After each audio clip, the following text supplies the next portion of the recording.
Thank you for tuning in. You're watching The Property Guide on ET Now, the show that will give you all of the information you need when you're buying property in this country. Remember, email ID is at the bottom of your screen. Send in any question you have about a project you're considering. And of course, you can reach me personally on Twitter. It'll be my pleasure to hear from you. On the show this week, we'll start off by talking about luxury markets. Are they going to recover? And if so, which one should you be focusing on? We'll talk about Mumbai's newly opened Santa Cruz Chembur Link Road. What areas will it benefit, and does it make sense for you to consider them as an investor? And finally, investment options in Thane and Navi Mumbai. Well, joining us today on the show, Om Ahuja, CEO of Residential Services at JLL, and Jayashree Karup, Head of Content and Research at magicbricks.com.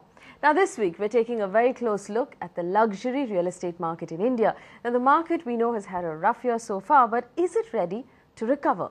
And if so, what pockets are likely to recover the fastest? Now, Om, you just did a report on Bangalore and the Bangalore real estate and luxury market. Tell us why you believe Bangalore is going to recover the fastest. Well, I think there are three things to look at Bangalore as. One is we've seen in the last 9 quarters, Bangalore consistently has given the velocity of sales what developers are looking for in terms of sustainable velocity has been clearly evident from the Bangalore market. Second is upgradation. We've seen every person in Bangalore is looking to upgrade from standard 2 BHK to 3 and 4 and a villa and a row house, which is a very, very normal process in Bangalore as compared to other cities.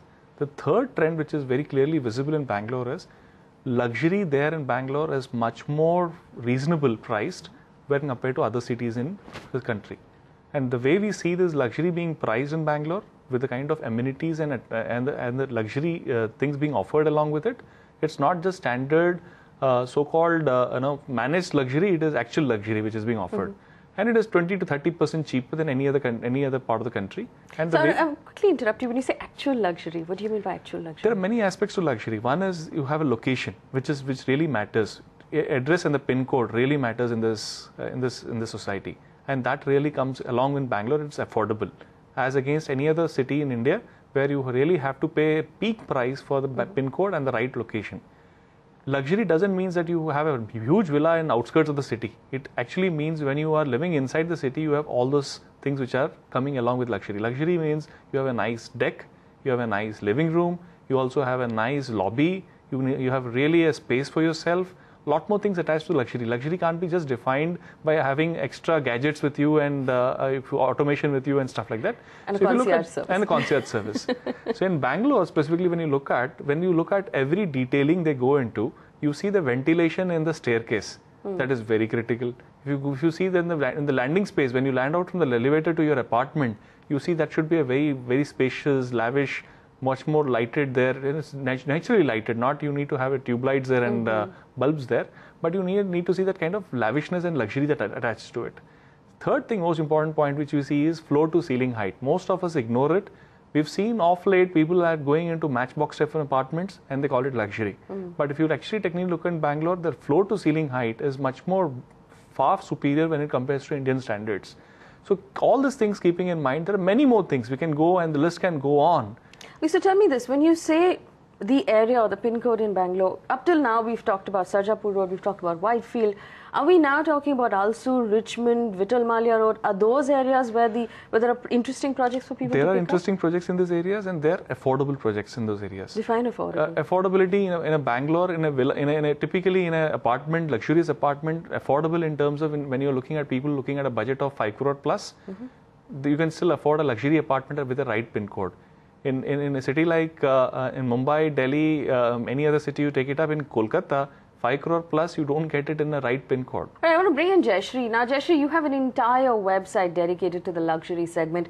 Tell us what you're noticing on that website right now. Is there enough interest coming in from customers who are looking to upgrade, like Om told us? And which markets are you seeing most of that interest in? In terms of luxury, we find that across the board there is a huge amount of interest in luxury. In fact, the last 2 quarters, we've seen a bump up in the kind of demand there is for luxury. And if you look at markets, Delhi, Mumbai, Bangalore and Gurgaon were the 4 standout markets. When you look at Bangalore, Bangalore is a clear winner in terms of the the amount of stock coming in, and in terms of the demand-supply ratios, I think there is not so much of a mismatch as other cities. If you look at Gurgaon, I think Gurgaon has far more stock, a significant amount of demand, but if you look at it, it is focused in 2 or 3 areas. Sona Road, Golf Course Road, Golf Course Extension, these are 2-3 areas where the demand is focused. In Delhi, a very interesting market where the premium localities such as Vasant Vihar and so on are not coming up. It is the Safdarjung Enclave, Defence Colony, the second grade, which are offering units in the 3 to 4 crore, 4 crore and above ranges, and this seems to be in supply as well as demand. Umar, a very quick question for you. For someone who has a 5 CR budget right now for an investment, purely as an investment, would you recommend buy 2 or 3 two-bedroom apartments, or to buy 1 luxury apartment as an investment in the neighborhoods in Bangalore you just mentioned? Again, it's very difficult to say that, whether 5 crore, 2-bedroom, 2 apartments will be ideal or a bungalow will be ideal. I think there are multiple options in Bangalore. If you look at Bangalore, it's very important at which pocket of Bangalore you're buying. North Bangalore, it's already heated up, a lot more speculation around it. So would you like to buy into a location where there is already a speculation built in, price is already factored that whole price, or would you like to look at good areas in Bangalore where there is a lot more job creation happening, people want to upgrade, people would like to prefer to move into a larger lavish place? There are multiple options there. So if given a choice, I would rather put my money in Bangalore behind a villa, go stretch myself to a little extent, and you can still afford a villa in Bangalore. And that's very important. When you can afford a land, nothing is better than that. Right. But when you look at an apartments, yes, with right pin code, good apartments are available in this budget. One can look at those options. Those are easy, good options where you can actually lease them out. Not that villas can't be leased out. Villas also can be leased out, but to find a customer for an apartment is easier for leasing. All right, so it's a good time to go and negotiate a rate. And if you're in the market in Bangalore looking for a luxury apartment or a luxury villa, here are some options of promising projects that we've put together. Take a look. If you're looking to invest in a luxury project in Bangalore, here are some options. Logos from Nitish Estates, Oasis from Embassy Group, Renata from Century Group, Vivari by K. Rahija Corp, Villa Grand from Sterling Developers, and Environ by Siroya Constructions. Well, Sunil has written in. Now, he's an NRI based out of New Jersey. He wants to buy an apartment in either Pune city or the suburbs with a budget of 30 to 50 lakh rupees. He wants some legal options, and he also wants you to help him with the requisite paperwork. Is he going to be able to afford anything in Pune with that budget? Well, he will have to actually go a little beyond, if in case he's looking at East Pune, he will have to go a little beyond Kharadi, a little outskirts of Kharadi, and maybe look at options which are, I feel it's a little important that let him stretch a little more budget in terms of from 50, if we can make it 70, 80. Kharadi is a very good option, keeping in mind a lot more job creation there. World Trade Center and everything is getting built there, very close to the airport. I don't think you can go wrong in Kharadi as an option. Even West Pune, again, Baner and outskirts of Baner, little outskirts on the Bombay-Pune highway, he can find such apartments in that budget. But it's better to go stretch yourself, go with a reputed project there, and look at options which are much more in the 60-70 lakhs range. You can still afford. Recently, Kalpatru is offering a product which is sub 1 crore, but it's a very good option. Well, Jashi, for someone who's buying as an NRI, what is he going to have to keep in mind? He's asked for a list of the paperwork, but also the fact that he's going to have to manage it from far away. What advice would you give him? There are few things that are standard. You should check the letter of allotment, the sale deed, the sanction plan, the society documentation, the encumbrance certificate, sale agreement. All these are basic paperwork, and you must be very, very particular about checking these out. Especially since you're not going to be here, you're going to be far away, so it's very important that your papers are all in order. Then check for the penalty clause in the agreement, so that you know that when you're buying, there are many developers who put in penalty clauses that are not upfront visible to you. Read between the lines, get somebody to help you read the penalty clauses. It's very important. There's another thing, do the background check of a developer. you know, in a city like Pune, there are many developers who have been delivering on time or regularly delivering. Do check the background of the developer and go with somebody who has a good track record of delivery and who has a good, you know, others are happy living in apartments built by that developer. Also, I would say that invest in a property which is approved by nationalized banks. That really gives you an, you know, they do a lot of their checks, and therefore you would be safer looking at these properties. All right, let's take another question. Sidwani has written in, he wants to buy an apartment in Faridabad with a budget of 75 lakh rupees. He wants to know if the Niharpar area will give him good returns in the future. Jayashree, you're our expert in Delhi. Go ahead, tell him if he can buy something for 75 in Faridabad. He can. Actually, Faridabad has been a slow market, and like we've been saying earlier too, Niharpar is going to be master planned into the 2031 master plan. Having said that, a lot of developers have launched projects. There are, I think, a lot of projects that are already underway. You look around in the market and go for projects. There are two areas that stand out in your budget. One is the Greenfield Colony, where you have about 3-bedroom apartments, single-floor apartments that you will be able to afford within your budget. And if you look at the Niharpar, there are maximum options actually in 3 BHK multi-story apartments also. So if you look across the area, you will find, but it's a slow market. Don't expect scintillating, fast movement and very rapid growth. This is going to remain a slow market for a little while longer. All right, we have to take a quick break, but if you have any more questions, feel free to write to us on the email ID that's on your screen. When we come back, we'll talk about Mumbai's newly opened Santa Cruz Chembur Link Road. What impact will it have on the property prices? Stay tuned. Welcome back. You're watching the Property Guide on ET Now. Thank you for staying with us. Both of our guests are still with us. And you know how we always like to keep you up to date with important infrastructure developments that could affect realty prices. One such really big development was Mumbai's ambitious Santa Cruz Chembur Link Road. Now, this mega corridor has connected the east and west of the city, making it easier for a lot of us to travel across the city. Now, what we're going to discuss with our experts is how will it affect property prices. Take a look at prices in those neighborhoods and then we'll come back and talk about them.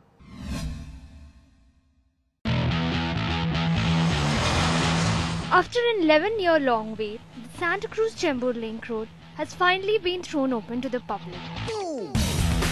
The corridor, which is also India's first double-decker flyover, has slashed travel time considerably. Commuters can access the domestic airport from Chembur in less than half an hour. The highly delayed 6-lane corridor is estimated to have cost the MMRDA Rs 450 crore, a 4-fold increase since the project was first announced. Property analysts believe areas like Kurla, Vidya Vihar, Chembur and Sion may witness a significant interest from developers thanks to the corridor. Despite the sluggish market across Mumbai, where prices have been stagnant over the last 3 years, home prices in Chembur have witnessed a 26% rise over the last 2 years and are currently quoting at an average of Rs 16,725 per square foot. On the other hand, homes in Kurla West and Sion have witnessed a flat price movement. Homes in these localities are currently quoting at an average of Rs 13,600 per square foot and Rs 19,275 per square foot respectively, a meager 1% increase in 2 years. Home prices in Santa Cruz West have witnessed a smart 34% rise in just 2 years and are currently quoting at an average of Rs 32,425 per square foot. Well, there are a lot of bugs right now as the link road has just opened. Obviously, those will be ironed out over the next month or so. But across places like Amar Mahal, across Kurla, places that haven't really received the kind of attention up till now, do you expect this road to be the game changer? 100%. I think we've been actually waiting for this infrastructure development in Bombay. And we see eastern suburbs which have been always neglected, ignored, or maybe left out in terms of the race which our western suburbs have actually seen upside. We see going forward the kind of amenities what Bombay has been seeing in terms of rollout, eastern suburbs stand out to western suburbs. The social infrastructure may not be there as much as what western suburbs have, but we see areas like Mulund, areas like Bhandup, Vikhroli, Kanjungmar, specifically all these areas will actually see sea change, and Ghatkopar will see sea change in terms of amenities which will build up, and we'll see people shifting to these areas to travel to BKC. Let's not forget, BKC has become the most important hub of Mumbai, as against once upon a time what Nariman Point or Ballard Pier or Cup Parade was. Today, as we see, most of the people are commuting from western suburbs to BKC. They're taking anywhere between 45 minutes to 1.5 hours in the morning, and in the evenings they're taking anywhere between 1 to 2 hours in the evening. This whole shift will actually make it more different in terms of commuting experience and traveling to BKC. Well, tell us this. We know that obviously the no-brainer is Chembur here. Chembur will receive a lot of the attention, but there are pockets that have not run up. Is there a pocket you see in terms of valuation that still makes sense for our viewers to jump in right now, possibly take a position, even if it's a small, little, slightly old construction, just to take a position and wait for it to run up? 100%. I think Chembur stands out, as you rightly say, but question is whether you are looking at people. A lot of people have specifications in terms of preferences. They want to be in particular close to LBS Road, close to railway station, close to Central Line, which is also not basic. Chembur stands out to be not a Central Line railway station, but Chembur has an advantage of monorail, which will eventually connect Jacob Circle. Right. So Chembur stands out in all respects. But budget is, if somebody has a budget issue, I think one can look at Kurla, as you rightly said.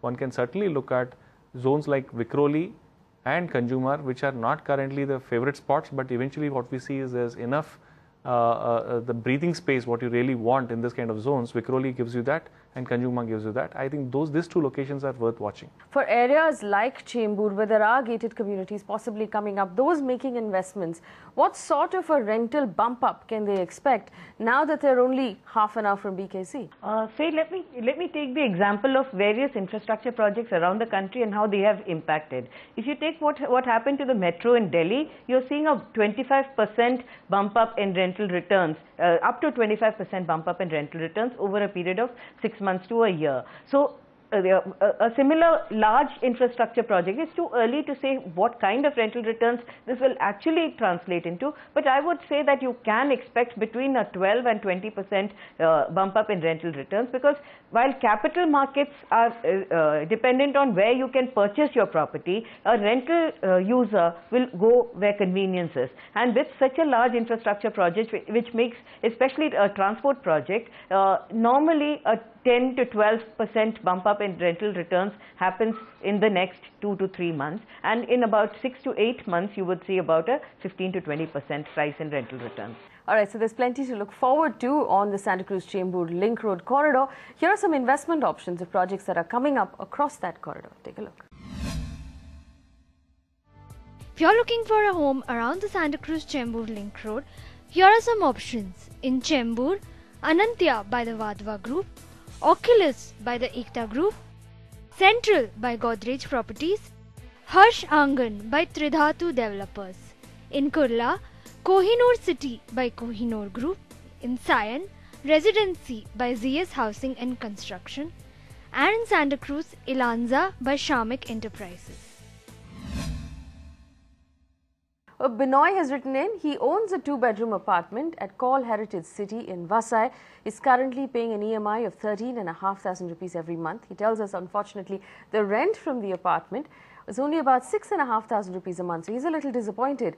He wants to know if it makes sense to sell that apartment and invest the money in Bangalore with a 3 to 5 year investment horizon. Does that make sense? That's a lot of work. Well, I think one has to see what kind of investment that was and what is the current value. And very important, what one needs to see is what is if it's just an investment, yes, Bangalore may make sense, because considering that Bangalore's capital values are far comparable to the outskirts of Mumbai, it may make sense in terms of rental yield, pure rental yield. Somebody is looking at, going to make similar rental yield or better rental yield in Bangalore. Yes, you'll make better rental yield in Bangalore. Will you make better capital appreciation in Bangalore? Considering the values what currently Vasai is quoting at, Bangalore certainly gives you that upside in terms of better capital appreciation too. All right, and obviously you'll have to consider whether or not you'll be paying capital gains tax on that deal, depending on how old it is. Vipul has also written in, now he bought a 1,050 square foot size 2-bedroom apartment in Prince Residencia, Sri Perumbudur in Chennai. The booking was made at 32 lakh rupees in 2011.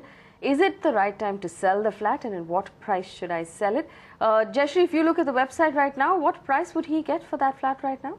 About 33 to 34 lakhs. That is what he should be getting at present. For a 1050 square feet apartment, a 2 BHK in Sri Perumbudur, you're getting about 33 to 34 lakh. I would actually tell users that this is not the best time to sell. If you are selling because you want to buy somewhere else, remember that if the other property that you're buying, like the previous question, where he wanted to sell Vasai and buy in Bangalore, maybe this is a good time because Bangalore prices may go up in the future. But in Sri Perumbudur, I would say it's better to hang on to your property and buy when the markets are a little up, rather than at this point when markets are actually at their rock bottom. Well, for Vipul's benefit, give us a view on Sri Perumbudur. We talked about this some time ago. If he's gotten in at 1050 at 32 lakh rupees, that's a good price. Tell him what he can expect if he holds on for the next few years. Well, I think Sri Perumbudur is more a manufacturing hub, and people buying capacity there, the purchasing power there is very, very limited. Of course, he can't expect too much of upside in all respects. It will be a limited upside. I think considering the way things are going at this point of time, if the power scenario in Tamil Nadu is improved, which is on the way in terms of nuclear power, many other things happening there, the industrial activity is going to pick up in Sri Perumbudur. Correctly, as Jayashree says, it's time to hold on. It's enough of action happening in that Sri Perumbudur belt. Better wait for the upside. What can come on this way? All right, so hang on to that particular deal. Of course, write back to us if you have any more questions. Quick break, don't go anywhere. When we come back, we'll talk about Thane and Navi Mumbai. Stay tuned. Welcome back. You're watching the Property Guide on ET Now. Thank you for staying with us. Om and Jayashree are still with us, helping us make smart decisions when it comes to buying property. We have a few more questions to address on this episode. Saurabh Gupta has written in. He wants to buy a 2-bedroom apartment in Thane, all-inclusive budget of 90 lakh rupees. He's looking at something in the pre-launch phase. So 90 lakhs is not a bad budget to have for Thane if you can go as far as Ghodbunder Road. Yeah, I think the new section, which is Ghodbunder Road, and not many options are there in this budget. And there are buildings which are ready with the OC also available in this budget. I don't think he'll struggle to find any good option there. But there are multiple options there. So if he's going down that road looking, and Ghodbunder Road has so much construction right now, give him a checklist or point him in the right direction. How should he choose? I would say be in a project which is basically having all this inbuilt amenities. Anybody looking at Ghodbunder Road will only look at not standalone buildings, but certainly look at self-contained gated community, which is very important. All right, look for a gated community. Let's take another question. Nitin has written in, he wants to buy a 2-bedroom apartment either in New Panvel, Ulve or Taloja in Navi Mumbai with a budget of 45 lakh rupees. Also looking at pre-launch property with minimum maintenance charges. An investment horizon of 8 years. Jayashree, could you help him out? What could he find at that budget? In New Panvel, the price range is roughly about 3,600 to 4,800 per square foot. So you can get a 2 BHK of about 900 to 1,000 square feet, and fairly good developers there. Ulve, it is again 4,500 to about 5,400 rupees per square foot. So you would get a 2 BHK of 800 to 1,000 square foot. And the third option, Taloja, it's 3,600 to about 4,700 per square foot. So you can get a 900 to 1,000 square foot again. All three, there are many options on the site, and so far I think these are active areas, and in his budget he should be able to get it. All right, and of course, if you need help narrowing down those choices, get back in touch with us. Email ID is on your screen. My Twitter ID is on your screen as well. Om, thank you so much for spending time with us this weekend. Jayashree, it's always a pleasure to sit down with you. Thanks so much for joining us on the Property Guide. Stay with ET Now.